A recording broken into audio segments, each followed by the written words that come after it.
അങ്ങനെ നമ്മുടെ നിധി ഓഫീസിലേക്ക് ഒന്നും കഴിക്കാതെ ഭക്ഷണമൊന്നും കഴിക്കാതെ പോകുന്നുണ്ട്. നമ്മുടെ സുഭാഷേട്ടനും ഹരീഷിനും നികേഷിനും ഒക്കെ ഒരുപാട് വിഷമമുണ്ട്.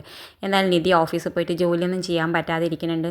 നിധി എന്തായാലും കുറച്ച് കഴിഞ്ഞിട്ട് അവളുടെ ഫ്രണ്ടിനോട് പറയേണ്ടത് എനിക്ക് നിൻ്റെ ഒപ്പം ഒരു ഹോസ്റ്റലിൽ റൂം വേണമായിരുന്നു, എനിക്കൊന്ന് അറേഞ്ച് ചെയ്ത് തരുമോ ചോദിക്കേണ്ടത്. ആ സമയത്ത് അവൾ പറയേണ്ടത് നിനക്കിപ്പോൾ എന്താ പ്രശ്നം, നിൽക്കണോടത്ത് എന്താ പ്രശ്നം ചോദിക്കേണ്ടത്. എനിക്ക് അവിടെ ബസ് സൗകര്യം കുറവാണ്, വരാനും പോകാനൊക്കെ ബുദ്ധിമുട്ടാണെന്ന് പറയുമ്പോൾ എന്തായാലും അവൾ ഹോസ്റ്റലിലേക്ക് കൊണ്ടുപോയിട്ട് വാർഡനെയൊക്കെ പരിചയപ്പെടുത്തി കൊടുക്കുന്നുണ്ട്. അപ്പോൾ വാർഡൻ പറയുന്നുണ്ട് ഇവിടെ ഗസ്റ്റ് അലൗഡ് അല്ല, നിനക്കറിയില്ല, പിന്നെ എന്തിനാ നീ ഗസ്റ്റിനെ കൊണ്ടുവന്ന്, ഇവള് ഗസ്റ്റ് അല്ല, ഇവളിവിടെ റൂം അന്വേഷിച്ച് വന്നിട്ടുണ്ടെന്നൊക്കെ പറയുന്നത്. എന്തായാലും റൂമൊക്കെ കൊണ്ടുപോയി കാണിക്കുന്നുണ്ട്. എന്നിട്ട് പറയുന്നുണ്ട് ഇവളപ്പം നീ ഷെയർ ചെയ്യണം, ഇതൊക്കെ റൂമാണെന്നൊക്കെ പറഞ്ഞിട്ട് നിധിക്ക് റൂമൊക്കെ കാണിച്ചു കൊടുത്തിട്ട് ഒക്കെ നിധിക്ക് ഇഷ്ടമാവുന്നുണ്ട്. അപ്പോഴത് നമ്മുടെ സുധീഷ് എണീറ്റിട്ട് അവൻ ചെയ്തതൊക്കെ ഇങ്ങനെ എന്താ മണ്ടത്തര ചെയ്തെന്നൊക്കെ ആലോചിച്ചിട്ട് ഒരുപാട് വിഷമിക്കേണ്ടി. എന്നിട്ട് നേരെ നമ്മുടെ സുഭാഷേട്ടനോട് പറയേണ്ടത് സുഭാഷേട്ടൻ മാപ്പ്, ഞാൻ നിങ്ങളെ നില അടിക്കാൻ ഊങ്ങിയതൊക്കെ തെറ്റുകേടാ, നിനക്ക് ഇത്തിരിയെങ്കിലും വിദ്യാഭ്യാസം ഉള്ളതല്ലേ, നീ ഇങ്ങനെയൊക്കെ മണ്ടത്തരം ചെയ്യാൻ പറ്റണം, നീ എന്തിനാ അവളുടെ കൂടെ പോയി കടന്നത്, നീ എത്രമാത്രം തെറ്റാ ചെയ്ത് ആ കുട്ടി എത്രമാത്രം പേടിച്ചിട്ടുണ്ടാവും, നീ എന്താ അതൊന്നും ആലോചിക്കാത്തെന്നൊക്കെ പറഞ്ഞിട്ട് നമ്മുടെ സുധീഷിനെ ഒരുപാട് ചീത്ത പറയുന്നുണ്ട്.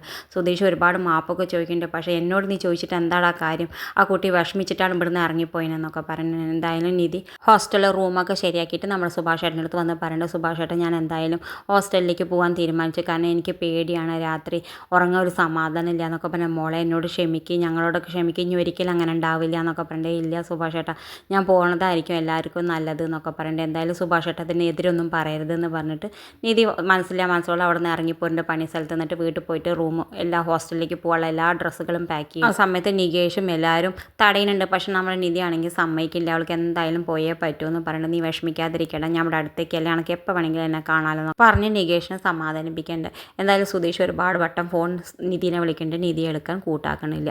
ഇത് കാണിച്ചുകൊണ്ടാണ് ഇന്നത്തെ പ്രൊമോ അവസാനിക്കേണ്ടത്. ഇതുപോലെ പ്രൊമോ വിശേഷങ്ങൾ നിങ്ങളുടെ മുന്നിൽ എളുപ്പത്തിലെത്താൻ ഈ ചാനൽ ഒന്ന് സബ്സ്ക്രൈബ് ചെയ്യാൻ മറക്കരുത്.